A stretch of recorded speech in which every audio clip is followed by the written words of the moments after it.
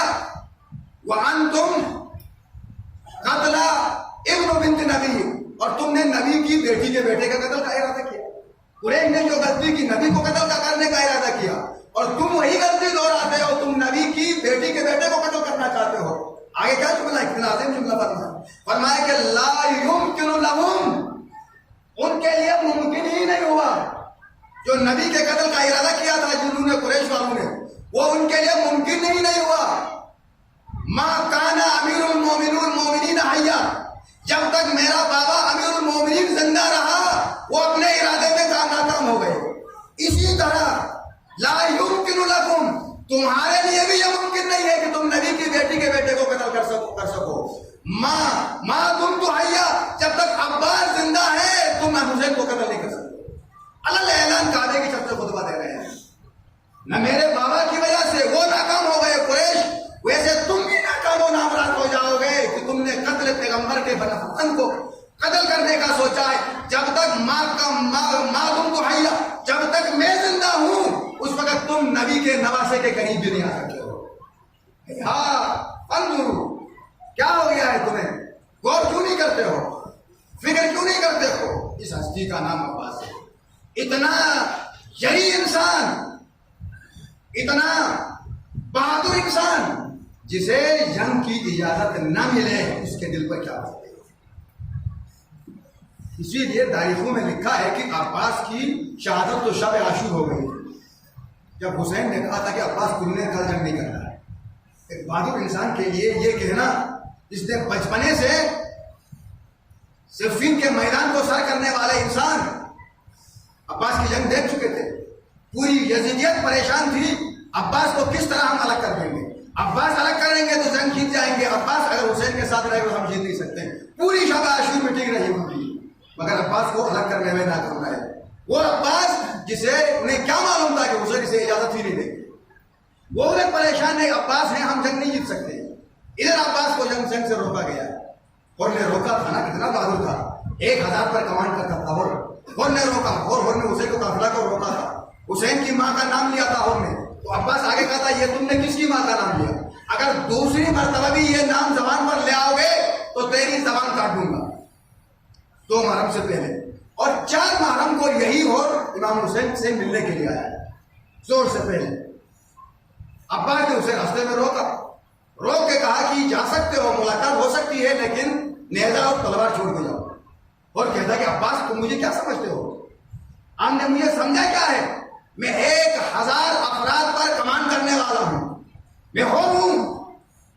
مولا فرماتے ہیں کہ اس دن تو آقا موجود تھے، تمہیں بچایا. آج تمہیں کوئی بچانے والا نہیں ہوگا، آج تمہیں بچانے والا یہ ہے عباس.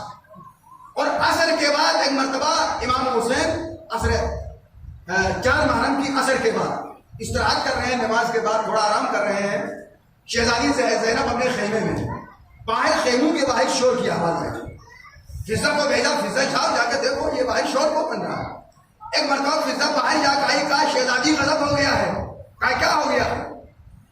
وہ یہ یزید کہتی ہے کہ خیمے ہٹاؤ نہر کے کنارے سے. مگر عباس نے زمین پر خط کھینچا ہے، کسی نے ماں کا دودھ پیا ہے تو آ کے اس خط کو عبور کر دے. شہزادی عباس کیوں کہہ رہا ہے؟ اچھا جاؤ جا کے عباس سے کہو زینب نے تمہیں بلایا ہے. فضا گئی، یہی کہا ہوگا نا، عباس تمہیں تیری بہن نے بلایا ہے. مگر عباس کے کانوں میں آواز نہیں آئی. ایک مرتبہ پھر پلٹ کے فضا آئی، کہا شہزادی عباس نے زمین پر خط کھینچا ہے اور عباس کی کنپٹیوں سے پسینے گر رہے ہیں، آنکھیں سرخ ہیں. بس شہزادی نے کہا فضا جاؤ جا کے عباس سے کہو اگر عباس تم نہیں آؤ گے تو علی کی بیٹی باہر آئے گی. بس اتنا سننا تھا. میرا مولا عباس اندر آ گئے اور جنگ کی اجازت تو تھی نہیں.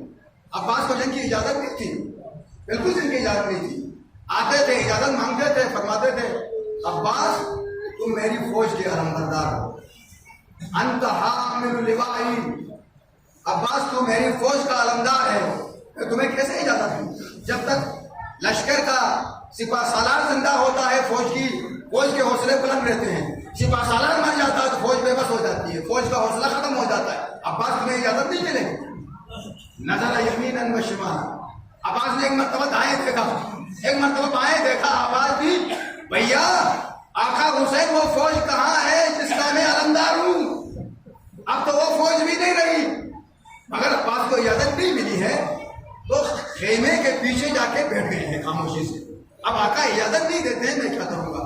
ایک خیمے سے سکینہ کی آواز آئی، پھوپھی اماں میں بہت پیاسی ہوں، پھوپھی اماں میں بہت پیاسی ہوں، مجھے ایک گھونٹ پانی پلا دے. بس اتنا سننا تھا. خیمے کے قریب آئے، آواز دی بیٹی سکینہ آؤ میرے ساتھ آ جاؤ. بچی کو گودی میں اٹھایا، بچی کو گود میں اٹھایا اور امام حسین کے پاس لے کر چلے. حسین دیکھتے ہیں عباس بچی کو لے کر آئے ہیں. کہا اسے عباس میں جانتا ہوں تم سکینہ کو لے کر آئے ہو، جاؤ میں نے تمہیں پانی لانے کی اجازت دی، میں تمہیں پانی لانے کی اجازت دیتا ہوں، جاؤ. عباس مشکیزہ ہاتھ میں لیتا ہے. 4000 افراد نہر فرات میں پہرےدار تھے. علی کے شیر نے لمحوں میں ان 4000 کے لشکر کو دھکیل دیا، پیچھے دھکیل دیا، گھوڑے کو نہر میں ڈال دیا. مشکیزہ بھرا، پانی اٹھایا، آواز دی اے فوج اشکیا تم ہمیں بے بس سمجھتے ہو، لو دریا ہمارے قبضے میں ہے، فرات عباس کے قبضے میں ہے، پانی عباس کے قبضے میں ہے، میں بے بس نہیں ہوں. یہ کہہ کر چلو میں پانی لیا. عجب نہیں عباس کے ذہن میں خیال آیا ہوگا ابھی تو سکینہ پیاسی ہے، ابھی میں پانی نہیں دے سکتا. پانی کو عباس نے واپس فرات کے حوالے کیا. جب فضا میں، جب ہوا میں نمی محسوس کی عباس نے، شاعر نے کیا منظر کشی دی ہے. جب ہوا میں نمی محسوس کی عباس نے، اتنی اونچائی پہ رکھ دی تشنگی عباس نے. مشکیزہ بھرا، گھوڑے کو لے کے خیمے کی طرف جا رہے ہیں. ایک منزل ایسی آئی عباس کے دائیں بازو پر کسی ظالم نے حملہ کیا، بازو کٹ کے زمین پر گرا. عباس نے علم اور مشکیزے کو بائیں ہاتھ میں لیا. ایک ظالم ایسا آیا جس نے بایاں بازو بھی کاٹ دیا. اب عباس کی پوری تمنا یہ تھی کہ یہ پانی خیام حسینی تک پہنچ جائے، کسی نہ کسی طریقے سے پیاسے بچوں تک یہ پانی پہنچ جائے. یہ کہہ کر عباس آگے بڑھ رہے ہیں. ایک منزل ایسی آئی کہ ایک تیر لگا عباس کی آنکھ پہ لگا، آنکھ میں خون بھر آیا. عباس چاہتے ہیں تیر کو نکالے تاکہ مشکیزہ کی حفاظت ہو جائے. اللہ اللہ جس کے ہاتھ نہ ہو چھپ جاتا ہے تو ہاتھوں کی ضرورت ہوتی ہے. یہی سبب ہے کہ جب بشیر نے مدینے میں آواز دی اے مدینہ والو حسین کا قافلہ آیا ہے، حسین مارا گیا ہے، حضرت عباس کی والدہ ام المنین نے سنا. ایک مرتبہ گھبرا کے کہا، جلال کے عالم نے کہا اے بشیر یہ تم کیا کہتے ہو کہ میرا حسین مارا گیا؟